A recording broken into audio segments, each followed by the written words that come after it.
Bonjour à tous, bonjour, j'espère que vous allez bien. Je dis bonjour, mais je pourrais aussi dire bonsoir, ça dépend où vous êtes, évidemment. Merci de me rejoindre pour ce nouvel épisode de mon podcast Spoken French with Eddie, avec moi évidemment. Vous êtes de plus en plus nombreux à écouter le podcast tout simplement et ça me fait très plaisir. Donc du fond du cœur, merci tout simplement. Voilà, alors au cours des derniers épisodes, des épisodes précédents, nous avons abordé quelques mots d'argot, des expressions françaises, etc. Et aujourd'hui, je voulais revenir plus en détail sur une île de la Polynésie française qui est Bora Bora ou Bora Bora, parce qu'en Polynésie française, on roule les R, donc on dit Bora Bora. Voilà, donc je voulais vous parler un petit peu plus en détail de cette île qui fait partie de la Polynésie française. Je m'arrête un instant pour vous dire que il y a des bruits de voitures, il y a un petit peu de vent autour de moi. Les bruits de la ville, donc c'est vraiment du français en contexte. Donc ne vous inquiétez pas si vous ne comprenez pas tout. Voilà, je voulais que ce soit le plus naturel possible, donc pas de pression. Prenez votre temps et surtout prenez du plaisir.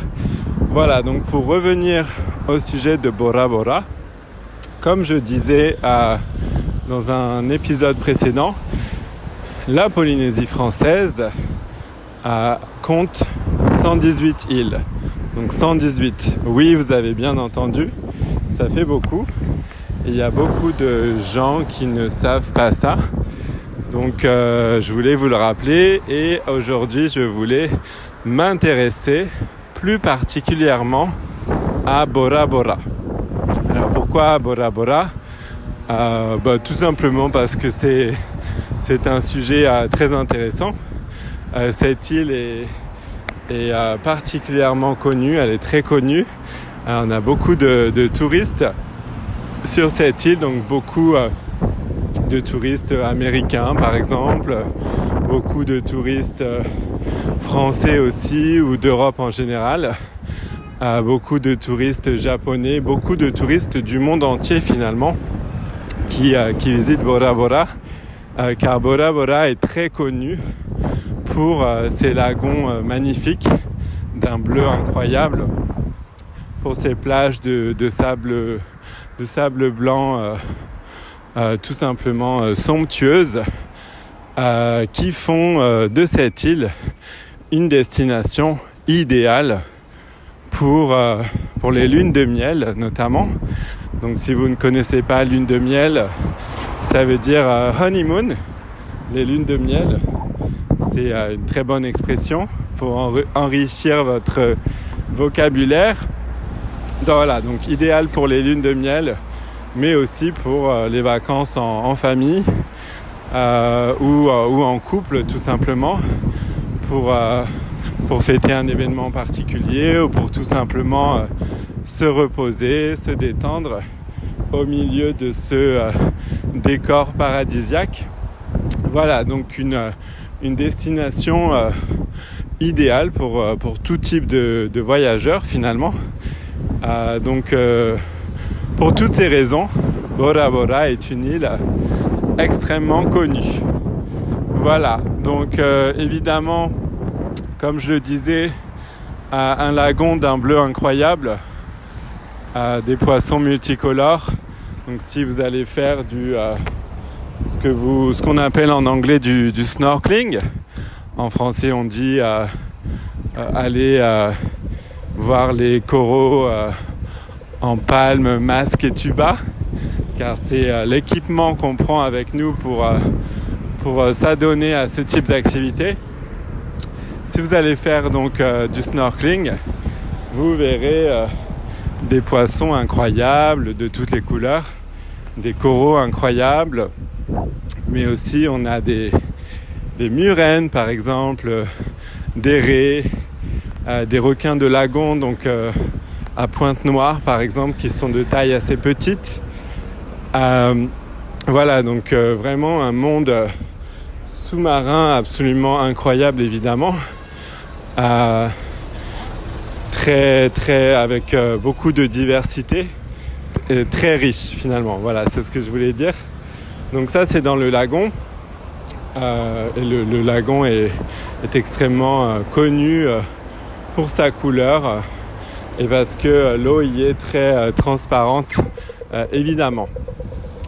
Voilà, ensuite on a bien entendu, très connu, les bungalows, donc les espèces de petites, je sais pas comment appeler ça, c'est comme des petits cabanons, comme des petites cabanes, pas des petites cabanes, mais comme des petites maisons, des maisonnettes, sur pilotis, donc sur l'eau, qui vous permettent de passer quelques nuits en suspension au-dessus de l'eau, ce qui donne un côté très romantique notamment, très unique, complètement singulier.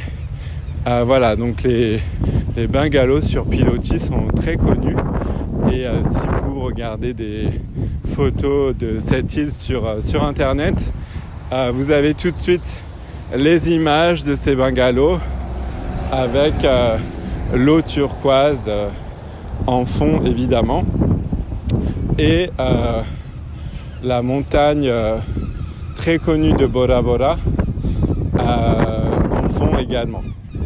Voilà, donc les bungalows sur pilotis qui sont connectés entre eux par des espèces de branches.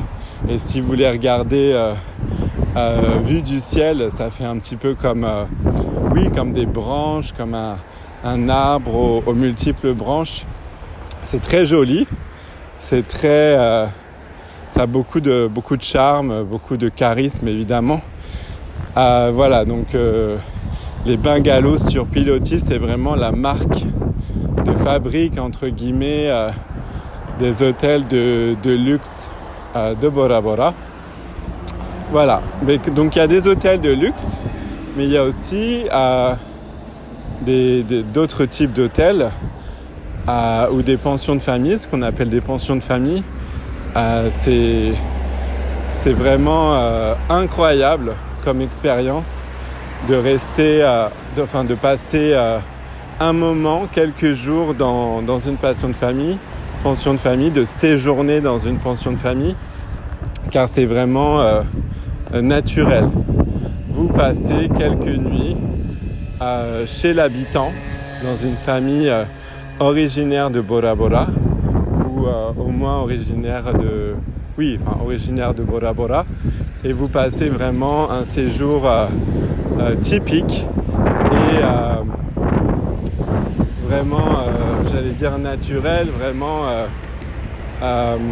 authentique chez l'habitant. Donc ça dépend des formules, mais souvent les familles vous cuisinent du poisson par exemple, des plats locaux, des plats typiques, et vous racontent des histoires de chez eux, les légendes, vous parlent de leur culture. Donc c'est vraiment, je dirais que le mot-clé c'est vraiment authentique, et c'est pour ça que c'est génial et que c'est unique. Donc entre l'hôtel de luxe et la pension de famille, l'expérience est différente évidemment, mais voilà, c'est vraiment Bora Bora est vraiment une destination incroyable, et ça vaut vraiment le coup d'y passer du temps. C'est à couper le souffle tout simplement. Je sais pas comment le dire autrement, c'est à couper le souffle. Donc vous avez le lagon et toutes ces expériences. Vous pouvez faire du jet ski, de la pirogue, du snorkeling, de la plongée. Vous pouvez, il y a certains établissements qui vous proposent de vous apporter le petit déjeuner en pirogue dans votre bungalow par exemple, en pirogue. Donc c'est vraiment magnifique et unique. Et vous avez également la montagne. Et vous pouvez vous balader en fait dans la montagne. Vous pouvez faire l'ascension. C'est vraiment très sympa. Vous avez une vue incroyable sur l'île et ça vous permet de découvrir une autre partie de l'île. Voilà. Donc on a des plats locaux évidemment, donc du poisson cru au lait de coco par exemple, du taro, voilà, on a beaucoup du fei, du poé, on a beaucoup de plats locaux différents. Et si vous avez l'occasion d'aller à Bora Bora, je vous conseille d'essayer ces plats locaux évidemment, car encore une fois, c'est une expérience unique. Voilà pour cet épisode, je vais m'arrêter là. J'espère évidemment que ça vous a donné envie de voyager et de découvrir cette île extraordinaire. Merci beaucoup de m'avoir écouté. Je vous dis évidemment à bientôt et je vous donne rendez-vous dans un nouvel épisode très prochainement de mon podcast. Merci à vous, bonne journée ou bonne soirée, ça dépend où vous êtes et à très bientôt, au revoir.